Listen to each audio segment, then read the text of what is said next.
Tema kita adalah mengenal ketegasan, ya, kekerasan, keadilan Tuhan. Saudara, yang selama ini kita hanya mengenal, oh Tuhan itu baik, kasihnya luar biasa. Betul. Tapi kita juga harus kenal sisi yang satu dari yang Tuhan miliki. Nah, tayangkan ayatnya Filipus Roma 11 tadi. Ya, nah, apalagi akhir-akhir ini kita sering mendengar ada sebuah doktrin baru yang menyesatkan. Maaf saya berkata menyesatkan. Yaitu doktrin yang disebut hyper grace. Ya, artinya anugerah yang sangat melimpah. Nah, hati-hati kalau ada di antara saudara diajak orang walaupun pendeta pakai ayat Alkitab dan yang penekanannya hanya kasih karunia, kasih karunia. Ya, hati-hati, itu berbahaya. Nah, ini ayatnya Roma 11 ayat 22.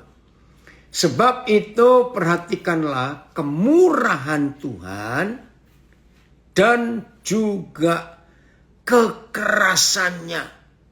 Yaitu kekerasan atas orang-orang yang telah jatuh. Tetapi atas kamu, atas kita yang tetap berdiri teguh di hadapan Tuhan. Yaitu jika kamu tetap dalam kemurahannya. Maka kekerasan Tuhan tidak ada. Jika tidak, kamu pun akan dipotong juga. Ya, BIS langsung BIS ya. Roma 11 ayat 22. Jadi di sini kita melihat betapa baiknya Tuhan. Dan ini yang harus kita tahu, betapa kerasnya juga Ia. Ia bertindak keras terhadap mereka yang berdosa. Tetapi Ia baik hati terhadap saudara. Asal saudara tetap hidup dari kebaikannya. Kalau tidak, maka saudara juga akan dibuang. TSI. Sekarang sudah terbukti bahwa kebaikan hati Tuhan sungguh luar biasa. Nah, untuk ini kita nggak perlu meragukan. Ya. Saya ulangi. TSI-nya. Roma 11, 22. Tetapi sekarang sudah terbukti bahwa kebaikan hati Tuhan, hati Bapa kita itu sungguh luar biasa. Dan hukumannya juga sangat mengerikan. Dia akan menjatuhkan hukuman berat kepada orang-orang yang tidak mau mengikuti jalan keselamatan yang diberikannya. Yang tidak mau mengikuti. Tetapi Dia sangat berbaik hati kepada kalian, kepada kita. Asalkan kita tetap bergantung pada kebaikan hatinya. Kalau tidak demikian, kalian juga akan dipotong dari pohonnya. Roma 11 ini ditulis oleh Paulus dalam hikmat Roh Kudus yang luar biasa. Kitab Roma itu ditulis secara khusus untuk orang-orang Yahudi Israel yang ada di kota Roma.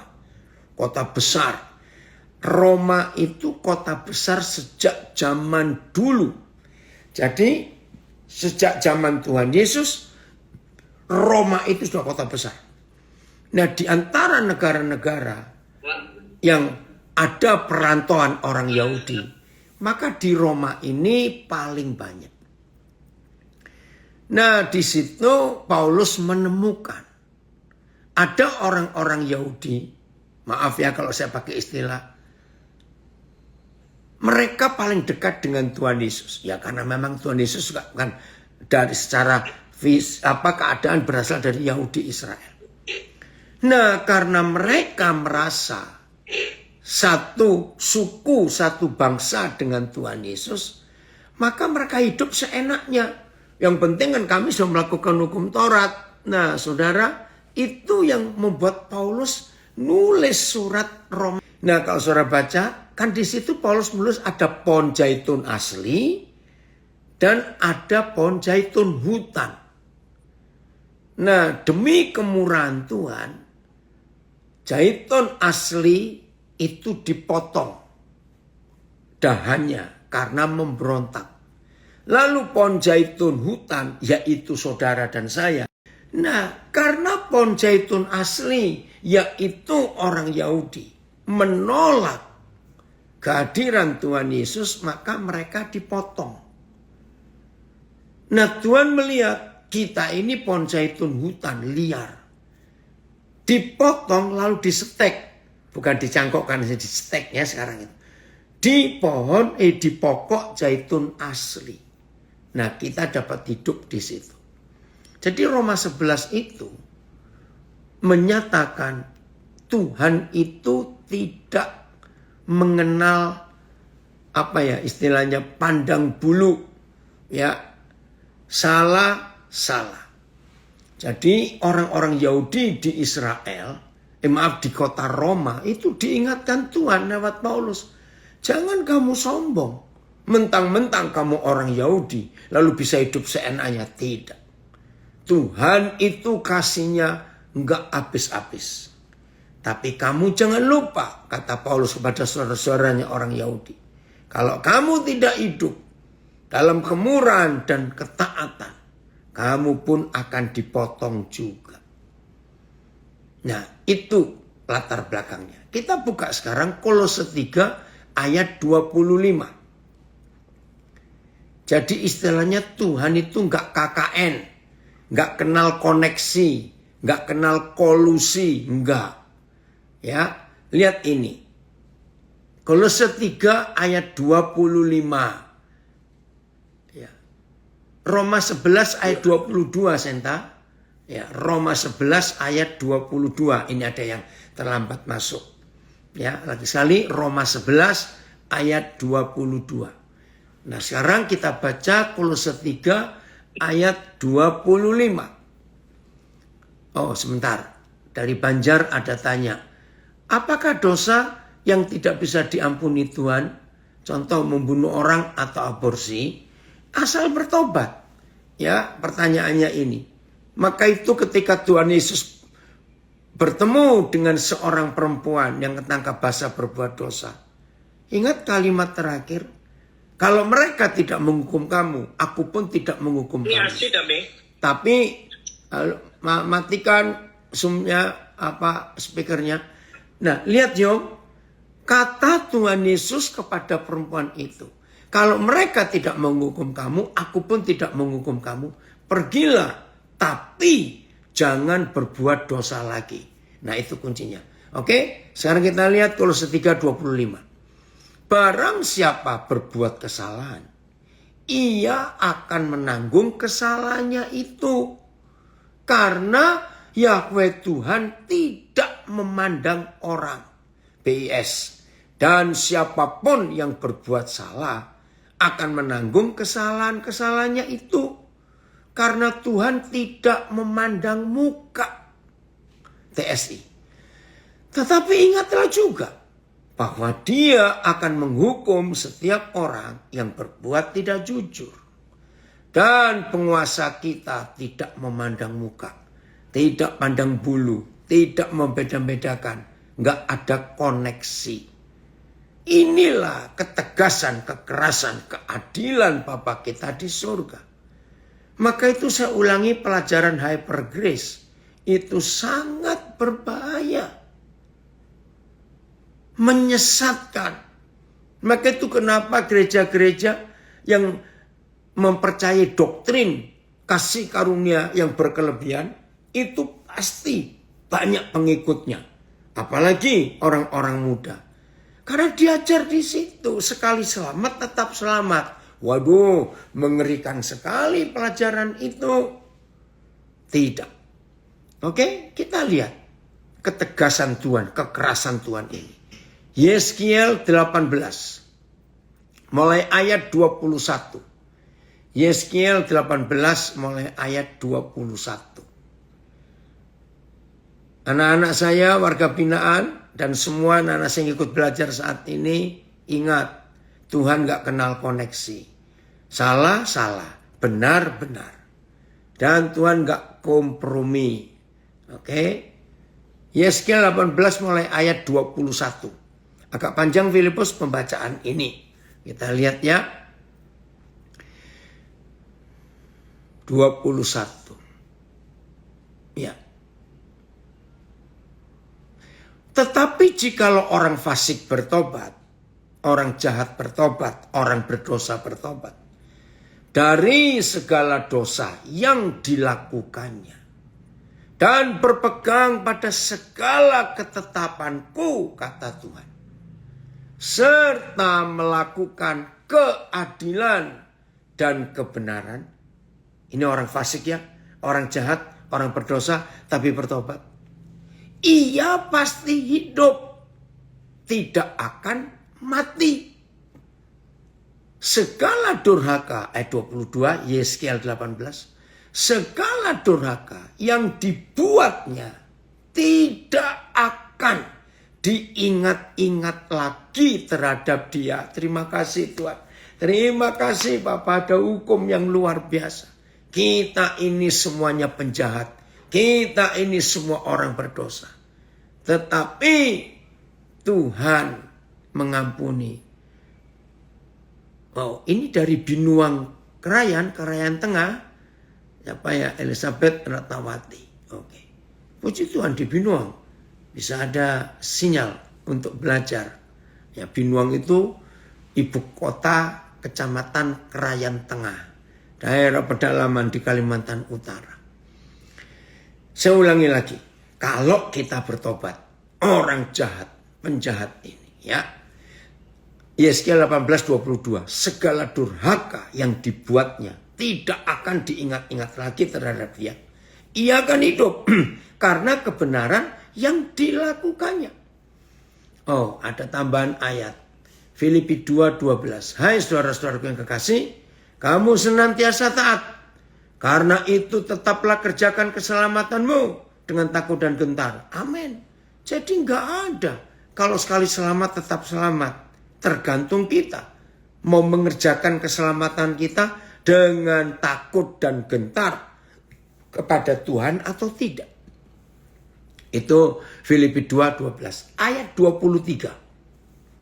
Yeskiel 18.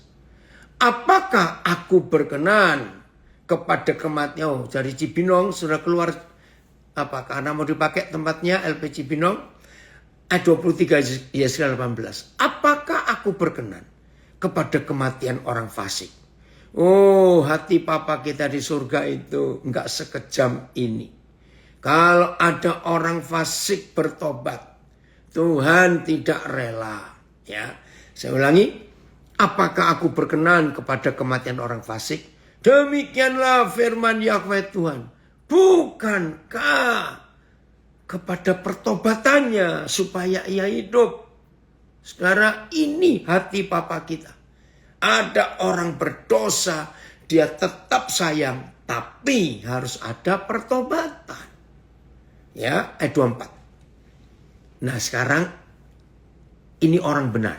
Hati-hati. Maka itu Hyper Grace, perhatikan Yeskiel 18 ini. Enggak bisa sekali selamat tetap selamat. Enggak bisa.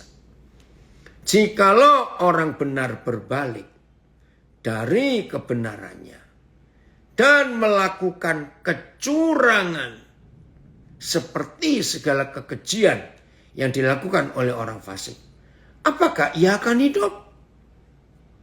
Segala kebenaran yang dilakukannya tidak akan diingat-ingat lagi. Wih, ini loh kekerasan Tuhan, ketegasan Tuhan.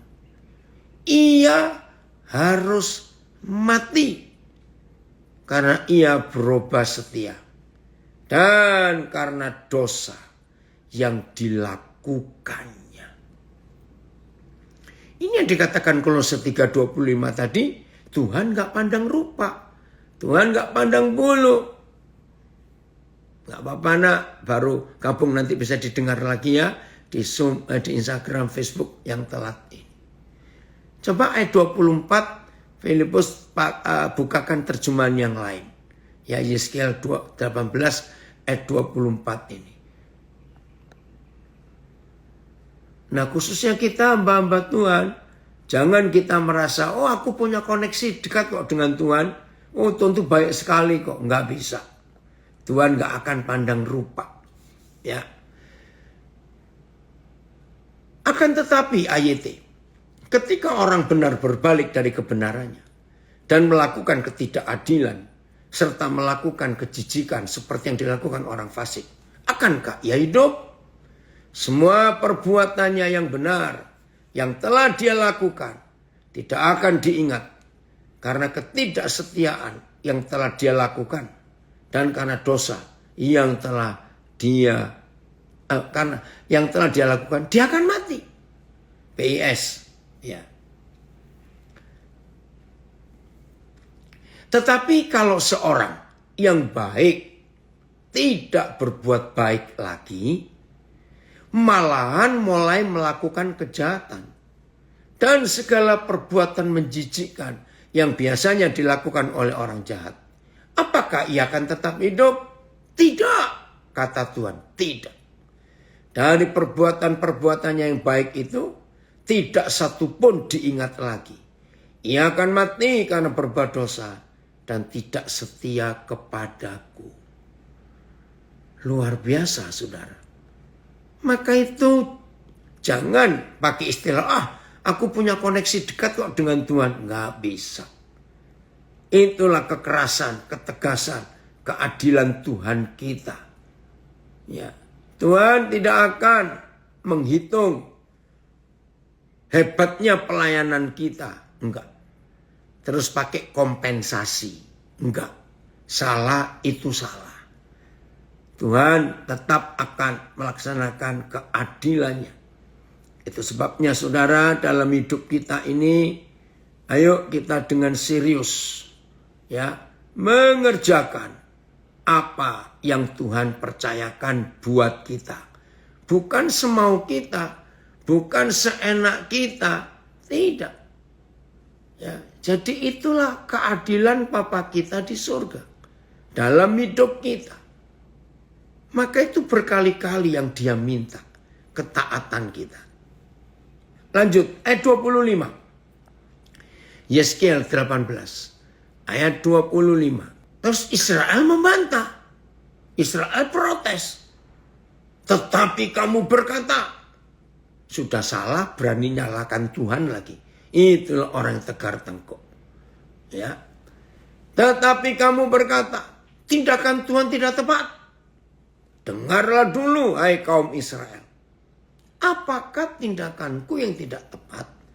Ataukah tindakanmu yang tidak tepat? Saudara, Israel yang bantah. Namun kamu berkata, ayat, jalan Tuhan tidak adil. Sekarang dengarkanlah, hai keturunan Israel. Tidak adilkah jalanku? Bukankah jalan-jalanmu yang tidak adil? BIS-nya, nanti ya Yung, Papa akan lihat, dengerin dulu ini. Barangkali ada yang berkata begini. Tindakan Tuhan itu keliru. Saudara, pernahkah kita melakukan hal yang sama kepada Tuhan seperti tindakan orang Israel ini? Sudah salah, berani nyalakan Tuhan lagi. Tuhan tidak adil. Tuhan pilih kasih. Salah itu. Ya, saya baca lagi BIS. Yeskiel 18 ayat 25. Barangkali ada yang berkata begini. Tindakan Tuhan keliru. Wah, kurang ajar betul ini. Dengarlah hai orang Israel. Kelirukah tindakanku? Kamulah yang keliru. Ini loh orang Israel yang sombong itu. Kemarin siang ada seorang ibu yang baru ditinggal oleh suaminya meninggal. Dia stres berat. Nah, dalam pembicaraan itu, stres berat yang dia alami adalah karyawan-karyawan di perusahaannya. Ternyata setelah suaminya meninggal, sekian puluh % karyawannya berontak.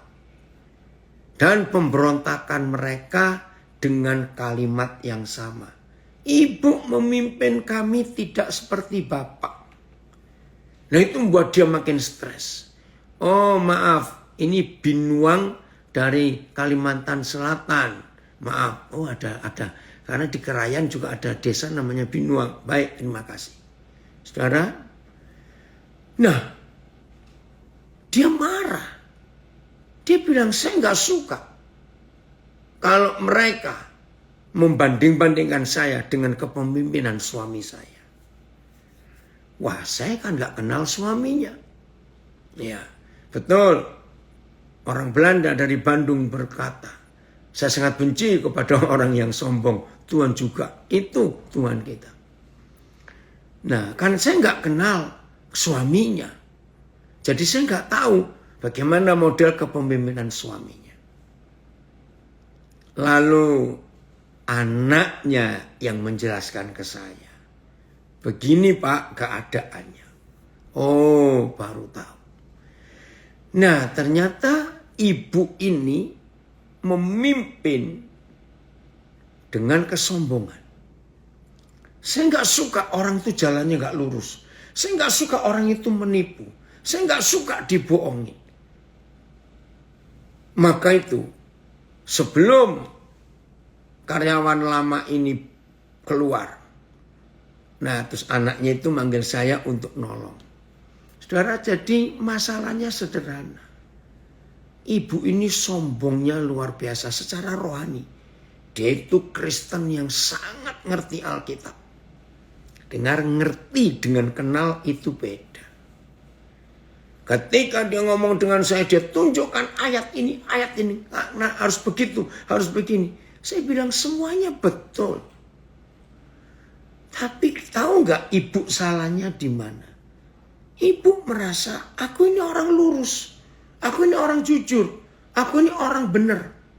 Mereka itu yang salah. Nah, saudara, Tuhan tidak suka sikap hati seperti itu. Maka itu berkali-kali saya mengajar. Satu-satunya penyebab orang tidak bisa mengampuni orang lain. Karena dia merasa dosaku sedikit, dosamu yang lebih banyak.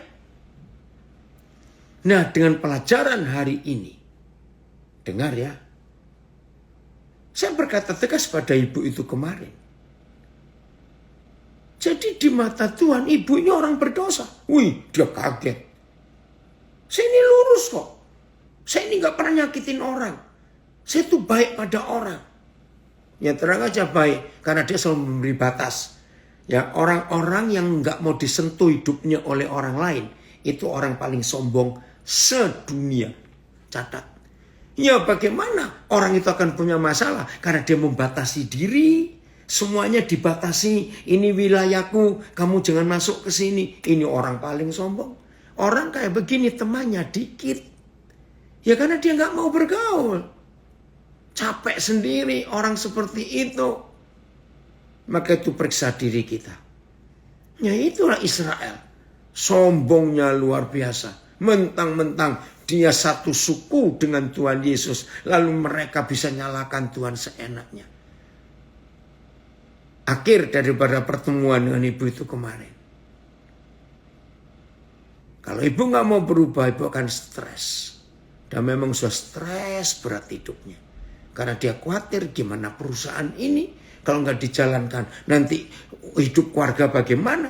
Tapi dijalankan, ini karyawan berontak semua. Nah itu karena kesombongan itu. Seringkali, ini komen dari Tulungagung. Seringkali kita menyalahkan Tuhan karena kejadian yang terjadi kepada orang yang baik. Menurut pandangan kita.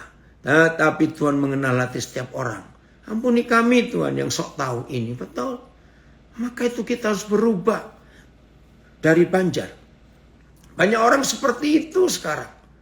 Ya, tidak ada pakai mata-mata manis untuk membangun tapi to the point. Iya, jadi makin melukai orang. Oh ya, Las Vegas hadir, puji Tuhan, untuk belajar ini.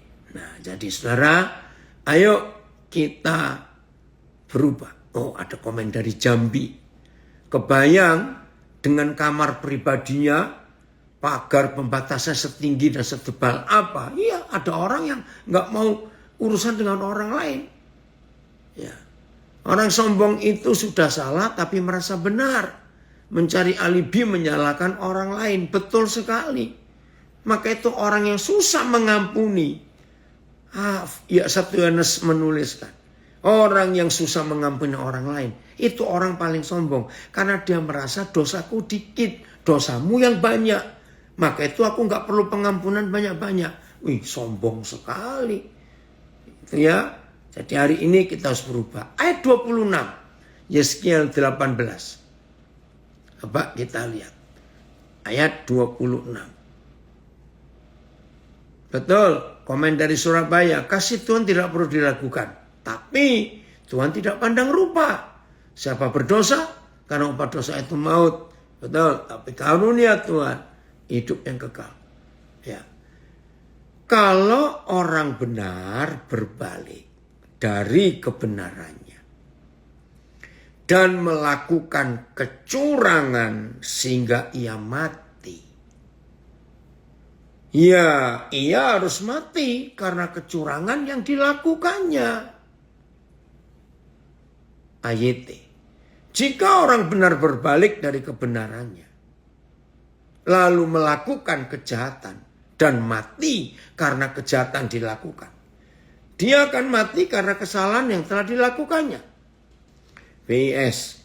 Bila orang yang baik tapi tidak berbuat baik lagi, malahan mulai berbuat jahat, ia akan mati karena kejahatan yang telah dilakukannya. Ini loh kekerasan Tuhan itu di balik kasih setianya. Jadi kita jangan menganggap murah, anugerah, atau kasih karunia Tuhan. Jangan. Dia itu Tuhan yang adil. Ada yang komen. Banyak orang yang sombong ke dalam. Iya, itulah munafik. Dia seolah-olah gak sombong. Tapi sebenarnya dia udah jatuh dalam kesombongan dia. Karena dia merasa aku gak, salahku dikit kok. Maka itu kalau salahku dikit, ya aku tidak perlu pengampunan banyak-banyak. Ya. Betul. Bisa jadikan ukuran ya. Di Roma 12 ayat 2 itu. Hidup ini berubah terus. Makin berkenan kepada Tuhan. Makin menyenangkan hati Tuhan. Itu sikap hidup kita. Supaya apa yang Tuhan kerjakan, rencanakan atas kita terjadi dengan sempurna. Jadi jangan suka menyalahkan Tuhan. Dalam hidup ini kasih-Nya memang luar biasa. Tapi kita harus tahu apa yang Tuhan mau kerjakan dalam hidup kita ini. Jelas ya? Oke, kita lanjutkan. Sekarang kita buka saudara. Janji Tuhan ini. 1 Tesalonika 4 ayat 7. Oh, ya betul. 27 dulu. 27 maaf, Yeskiel 18. Terima kasih. Ya. Yeskiel 18 ayat 27-nya. Ya. Supaya kita hidup di dalam kebenaran ini.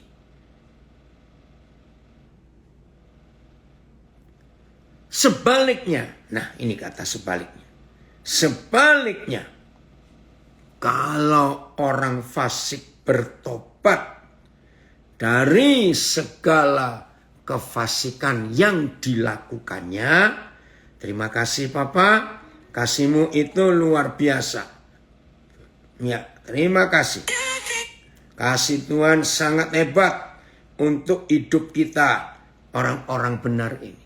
Sebaliknya kalau orang fasik itu bertobat dari segala kefasikan yang dilakukannya. Dan dia melakukan keadilan dan kebenaran.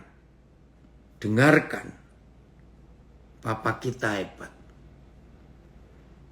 Ia akan menyelamatkan nyawanya. Walau padahal dia ini jahat. Padahal dia ini nggak benar hidupnya. Tapi suatu hari dia bertobat.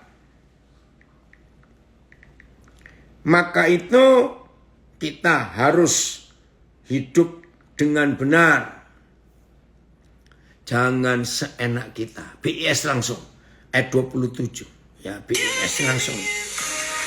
BIS. Tetapi bila orang yang jahat tidak berbuat dosa lagi, melainkan mulai melakukan perbuatan yang benar dan baik, nyawanya akan selamat. Terima kasih Bapak, terima kasih untuk keadilanmu.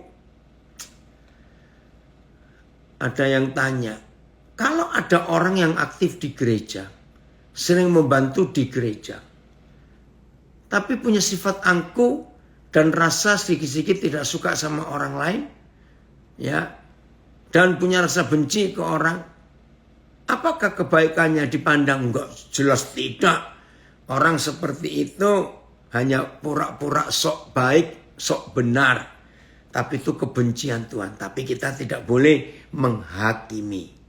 Jelas ya, kita tidak boleh menghakimi. Itu yang kita harus jaga dalam hidup kita. Nah, ada. Jadi, meski kejahatannya membunuh, merampok, mencuri, tapi jika ia bertobat, ya pasti diampuni. Ini keadilan Tuhan. Ya, Tuhan gak pernah pilih kasih. Ya.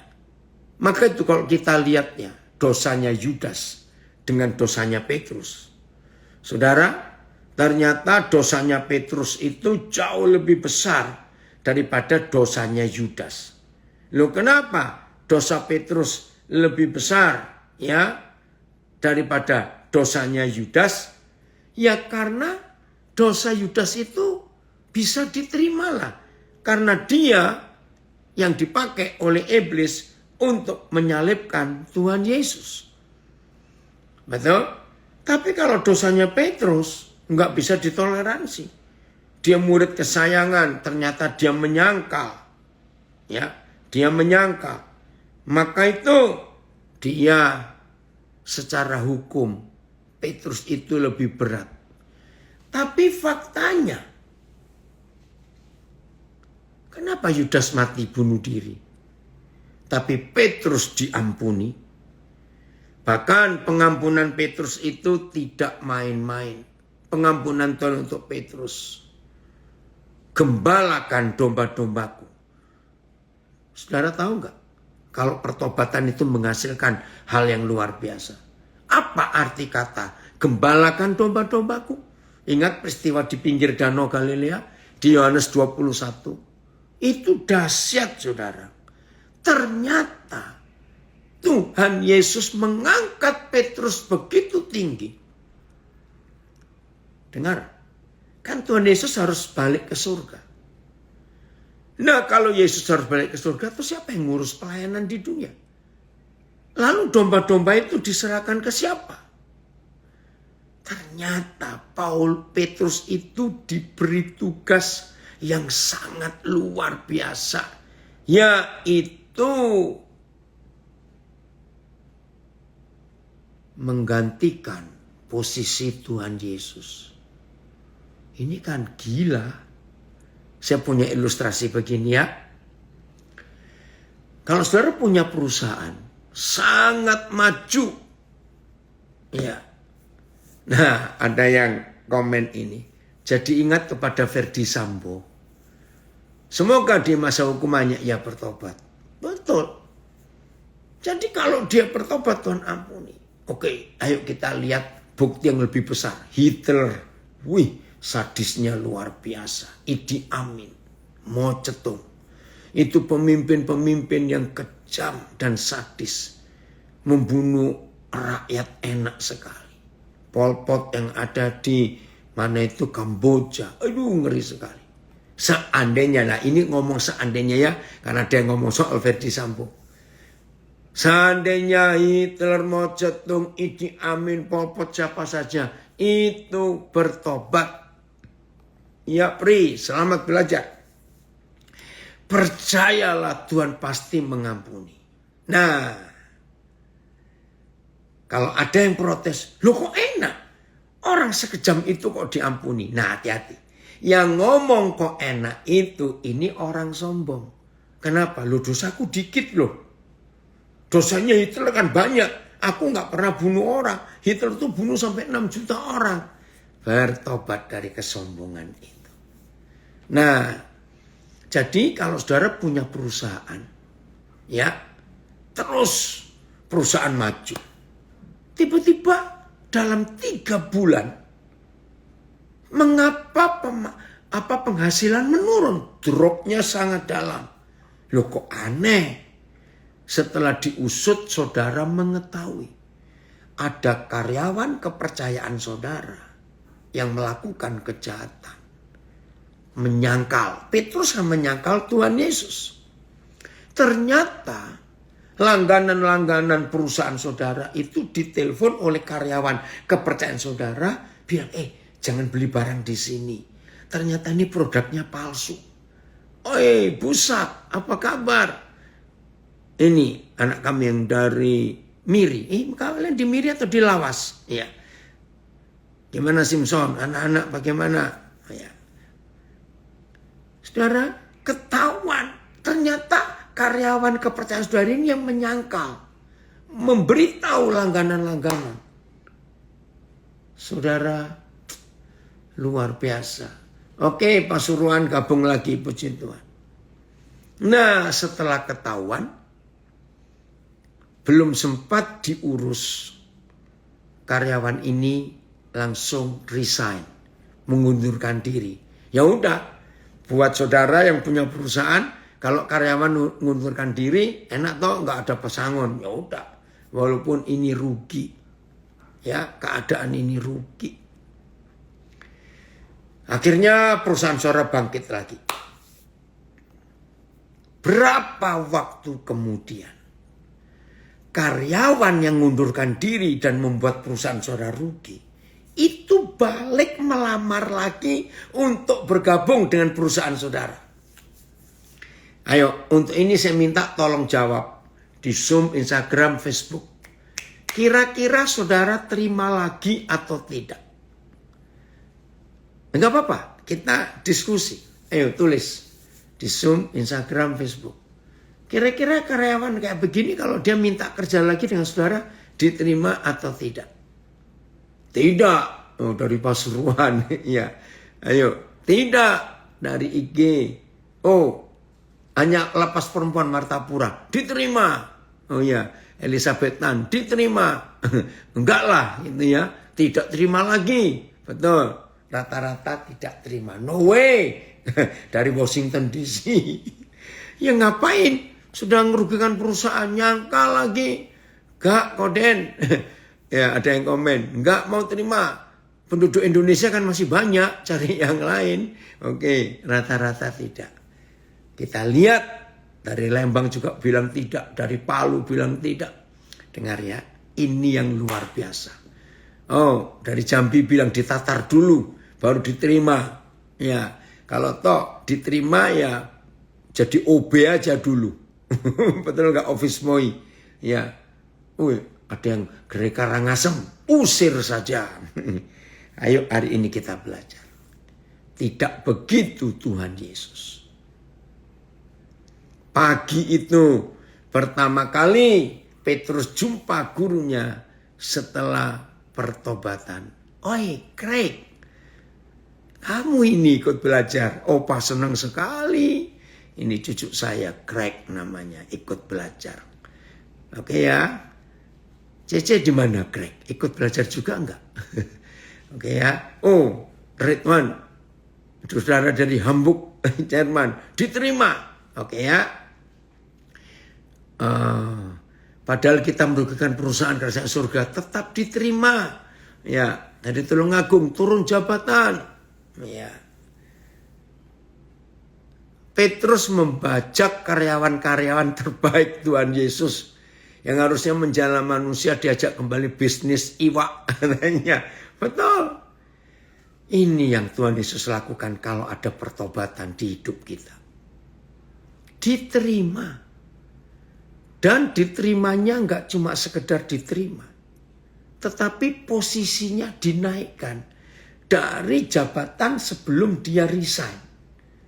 Maka itu ketika Petrus bertemu Tuhan Yesus pertama kali, langsung dikasih tugas. Gembalakan Petrus domba-dombaku, beri makan mereka. Karena aku sebentar lagi harus meninggalkan dunia ini. Dan gak ada yang ngurus. Domba-dombaku kamu yang ngurus. Saudara bayangkan. Akhirnya Petrus pagi itu diberi posisi manajer. Kalau saya boleh berkata direktur ya. Karena mimpin semuanya. Wow. Luar biasa itu. Ya. Memang sulit buat kita. Oh ada yang komen. Ganti device. Beda akun. Oke. Saudara, ayo hari ini kita melihat kasih karunia Tuhan. Tetapi juga ketegasan dan kekerasan Tuhan. Kita harus imbang. Untuk melihat itu. Harus imbang. Nah, kitab Ibrani menuliskan itu. Wah, kalau saudara baca kitab Ibrani dengan pengertian kesabaran dan kasih Tuhan dan kekerasan Tuhan. Di kitab Ibrani itu jelas sekali. Bagaimana keadilan Tuhan itu bisa berjalan dengan kasih kemurahan atau anugerah. Nggak bisa. Oh Susan apa kabar? Ya. Jadi kalau Tuhan itu adil. Secara hukum dia tidak bisa penuh kasih. Ya, saya ulangi lagi. Kalau Tuhan itu adil, dia nggak bisa penuh kasih. Karena keadilan itu berkata salah dihukum. Nggak ada perkecualian. Maka itu tadi Kolose 3:25. Nggak bisa. Ayo kita mengenali sifat ini. Nah terus gimana? Dia adil, hukum diberlakukan, tapi dia kasih. Nah ini loh caranya saudara. Bapak ajari kami untuk mengerti hati Tuhan ini. Akhirnya supaya setan tidak menuduh Tuhan. Kok kamu pilih kasih? Kami salah, Lucifer ya. Kami salah, kami dihukum. Lah kenapa manusia ini salah? Kamu gak hukum? Nah bisa diprotes oleh si setan. Maka supaya setan tidak protes. Ini luar biasa. Terima kasih Bapak. Dia menanggung dosa dan kesalahan kita. Untuk menjalani hukuman mati yang seharusnya kita yang dihukum mati. Maka itu ketika Tuhan Yesus menyerahkan nyawanya, sebelum menyerahkan nyawanya kalimat terakhir, sudah selesai. Arti kata sudah selesai itu Tuhan Yesus berkata kepada neraka, kepada setan-setan. Jelas ya setan? Anak-anakku sudah kuhukum. Dan aku yang menanggung hukuman itu. Selesai sudah. Waduh ini luar biasa saudara. Sehingga kita tidak perlu menjalani hukuman itu lagi. Itu kitab Ibrani. Tapi balik. Setelah kita terima anugerah, jangan hidup seenaknya. Ini yang kita harus jaga. Ya, ayo kita buka lagi ini. Filipi, tadi itu ya. supaya kita tidak salah dalam hidup kita. Ya, Filipi sebentar. Pasal berapa tadi? Maaf ya, Filipi 2 ayat 12. Oh, 30. Oke, Yeskiel dulu ya. Yeskiel dulu apa-apa. Filip. Tadi ayat berapa ya? 29 sudah? Udah ya. Sekarang ayat 30, Yeskiel 18. Sebelum kita pindah ke Filipi 2, 12. Oleh karena itu, aku akan menghukum kamu masing-masing menurut tindakannya. Hai kaum Israel, demikianlah firman Yahweh Tuhan.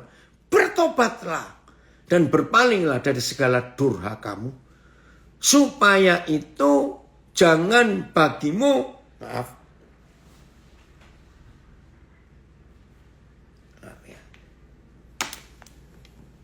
Bentar, saya harus start dulu. Supaya itu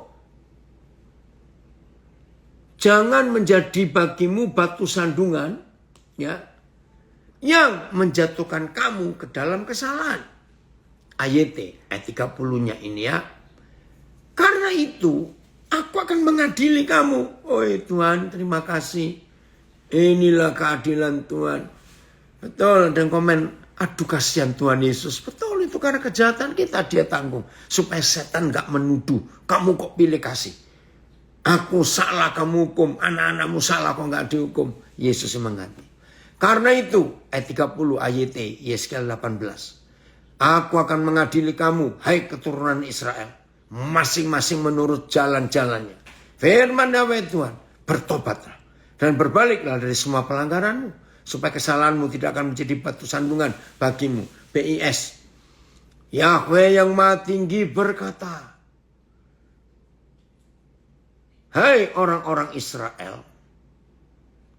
Aku akan mengadili setiap orang sesuai dengan perbuatannya. Bertobatlah dari dosa-dosamu. Jangan biarkan dosamu menghancurkan dirimu. Tuhan tolong kami untuk hidup dalam kebenaran.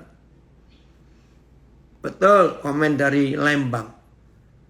Karena Papa selalu memakai konsep keluarga dalam membimbing kita. Bukan kerajaan atau pemerintahan. Sehingga sama seperti kita kepada anak-anaknya yang berbuat salah. Harus ada hukuman. Tapi tidak pernah boleh ada penolakan. Terima kasih untuk itu. Haleluya. Puji Tuhan, oleh kemurahan hati Tuhan.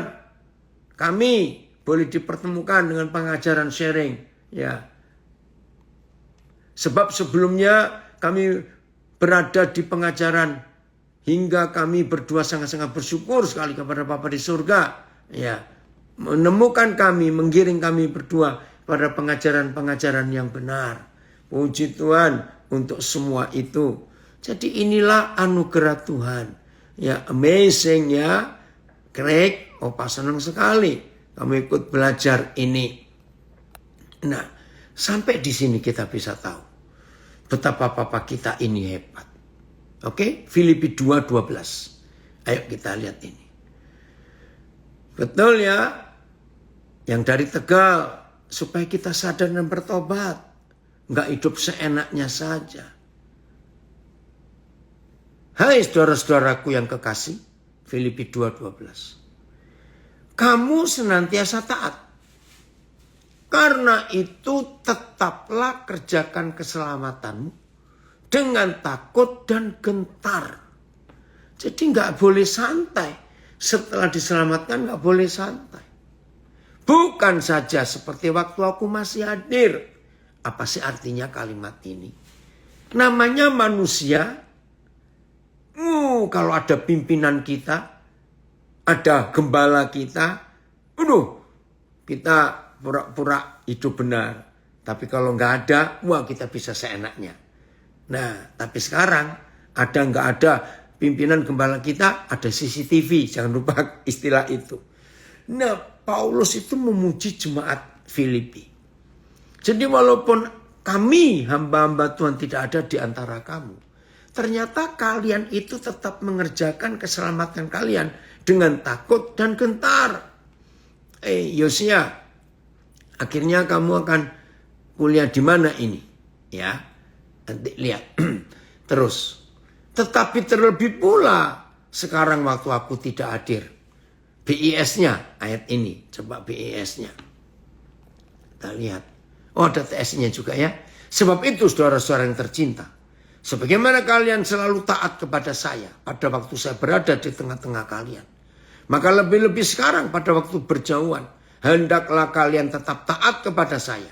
Kalian sudah diselamatkan oleh Tuhan. Jadi, lihat ini terjemahnya. Jadi, berusahalah terus supaya kesejahteraanmu, keselamatanmu menjadi sempurna. Lakukanlah itu dengan hormat dan patuh kepada Tuhan. TSI-nya. Karena itu saudara-saudara yang saya kasih, sebagaimana kalian selalu taat kepada saya, sekarang saya mendorong kalian untuk berusaha hidup dengan cara yang pantas bagi orang yang sudah diselamatkan oleh Tuhan, dengan takut dan hormat kepadanya. Jangan lakukan itu hanya ketika saya ada bersama kalian. Tetapi lebih baik lagi kalau kalian melakukannya pada waktu saya tidak ada. Keren sekali firman ini. Ya, jadi saudara, maka itu setelah kita diselamatkan, kita nggak bisa bebas seenak kita. Tetap ada peraturan-peraturan yang Tuhan percayakan kepada kita untuk kita selalu taat, ya. Apa yang Tuhan akan kerjakan dalam kehidupan kita, itulah perintah-perintah yang sudah tertulis di dalam Alkitab. Karena perintah-perintahnya itu sangat luar biasa dan harus kita lakukan. Nggak boleh kita hidup seenaknya saja. Ngerti ya? Itulah hukum yang Tuhan percayakan buat kita. Untuk kita lakukan dengan ketaatan kita, dengan kasih kita kepada Tuhan. Nah, dalam pelajaran ini, saudara tidak boleh berkata begini. Aduh, jadi takut ya. Tuhan itu nggak sembarangan loh. Nah, itu salah. Bukan begitu. Ya, yang Tuhan ingin kita kerjakan adalah karena kasih. Kita melakukan itu semua bukan karena ketakutan. Jadi percuma kalau kita taat karena takut hukuman neraka, itu salah. Motivasinya tidak benar. Kita ini taat karena kita mengasihi Tuhan, bukan karena takut dihukum. Walaupun kita tahu di dalam kasihnya ada keadilannya, ada kekerasannya. Tetapi sungguh-sungguh lebih daripada itu, karena kita mengasihi dia, bukan karena takut dihukum. Ada komen lagi dari Nabiri. Kalau mendengar pengajaran ini mengenai keluarga dan mengenai pengampunan, saya benar-benar tidak sanggup karena selalu mengingatkan kepada kejadian yang saya rasakan sebelum ketemu sama Papa Daniel. Ya, karena ya ini saudara kita ini dari kecil mengalami kekerasan fisik dari orang tuanya. Ya, terus saya diajarkan bagaimana hidup sesuai dengan kehendak Tuhan. Saya ditunjukkan jalan yang Tuhan inginkan. Waduh, luar biasa. Dan apa yang Papi sampaikan sudah dilakukan dalam kehidupan sehari-hari. Dan itulah yang menjadi teladan bagi saya. Puji Tuhan, terus berjuang untuk hidup yang benar di hadapan Tuhan. Ya, dari Kalteng. Saya pernah mendengar pengajaran bahwa kalau sudah percaya Tuhan Yesus sekalipun bunuh orang pun tetap selamat. Gak perlu bertobat lagi. Karena pekerjaan Yesus di kayu salib itu sempurna. Nah, itu namanya yang hyper grace tadi. Tidak benar. Ya, maka itu baca lagi Yeskiel 18. Hati-hati pengajaran sekali selamat tetap selamat. Tuhan enggak seperti itu. Ya, Sam dari Manokwari juga ikut belajar. Ikut hadir untuk kita mengenal. Bagian terakhir, saudara. Jadi Tuhan itu enggak bisa dipermainkan. Siapa yang salah tetap akan dihukum. Jadi pertobatan kita itu memulihkan. Maka itu dalam kitab Ibrani, ya. Ibrani berapa? 13, tolong carikan. Tuhan itu nggak melihat langkah awal kita, tapi langkah terakhir kita.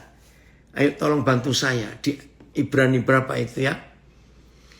Maka itu kalau kita lihat firman ini, kita nggak bisa hidup seenaknya. Langkah terakhir kita yang akan dinilai oleh Tuhan. Tolong, maaf saya lupa. Ibrani 13 atau Ibrani berapa itu? Atau Yakobus? Ada yang tahu? Pak Tuhan memperhatikan langkah terakhir kita. Ibrani 13 ayat 7. Terima kasih. Ayat 7. Makasih Esther. Ya. Oke, tapi sebetulnya ada ayat lain yang jelas langkah terakhir. Oke, saya baca ayat 7-nya Ibrani 13. Ingatlah akan pemimpin-pemimpin kamu yang telah menyampaikan firman Tuhan kepadamu. Perhatikanlah akhir hidup mereka dan contohlah iman mereka.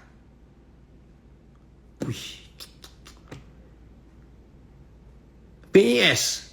Coba. Jadi nggak bisa kita santai-santai. Jangan lupa kepada pemimpin-pemimpinmu yang menyampaikan pesan Tuhan kepadamu. Perhatikanlah bagaimana mereka hidup dan bagaimana mereka mati dan contohilah iman mereka. Roma 2 ayat 16. Oke. Ya, nanti ya. TSI-nya. Ingatlah para pemimpinmu, yakni mereka yang pernah menyampaikan firman Tuhan kepadamu dan yang sudah mendahului kita ke surga. Renungkanlah cara hidup mereka yang baik, ya, dan ikutilah teladan keyakinan mereka. Bukan Yud. Kalau Filipi 1 ayat 6 itu Tuhan akan menyelesaikan sampai akhir. Nah, coba lihat ini Roma 2 ayat 16. Makasih Kristo. Roma 2 ayat 16. Ya. Makasih Esther untuk Ibrani 13 ayat 7. Jadi kita ini dilihat yang terakhir. Dari Palu ada komen. Tuhan berkata, yang terdahulu akan jadi yang terkemudian. Ya, gak apa-apa ini. Roma 2 ayat 16. Hal itu akan nampak pada hari bila mana Tuhan sesuai dengan Injil yang kuberitakan akan menghakimi segala sesuatu yang tersembunyi dalam hati manusia oleh Kristus Yesus. Ini loh. Jadi jangan percaya pelajaran sekali selamat tetap selamat. Itu menyesatkan. Karena yang Tuhan lihat itu hari terakhir hidup kita itu bagaimana. Hebatnya Tuhan kita. Maka itu ayo kita hidup dalam kebenaran ini. Salam dari Biak juga. Puji Tuhan. Ya. Jadi kita nggak bisa main-main. Kita harus serius. Ya. 2 Yohanes 1:19. Setiap orang yang tidak tinggal di dalam ajaran Kristus tetapi yang melangkah keluar dari situ tidak memiliki Tuhan. Barang siapa tinggal di dalam ajaran itu yang memiliki Bapa dan Anak. 2 Yohanes 1 ayat 9. Oke? Jadi ayo kita periksa langkah-langkah hidup kita. Jangan ada yang sombong lagi ya. Merasa diri lebih baik dari yang lain. Itu kejahatan di mata Tuhan. Puji Tuhan untuk waktu yang manis ini. Tuhan Yesus memberkati kita semua. Saudara nanti jam 14 WIB, ternyata ada hamba-hamba Tuhan yang ngajak saya kumpul untuk belajar. 14 WIB, tapi pakai Zoom pesat. Ya. Yang Instagram, Facebook, kalau sempat kita gabung lagi jam 14 WIB. Tuhan Yesus memberkati. Hidup dalam anugerah, tapi juga hidup di dalam rasa takut dan gentar kepada Tuhan. Oke, sampai jumpa. Tuhan Yesus memberkati kita semua dan hidup dalam anugerah Tuhan.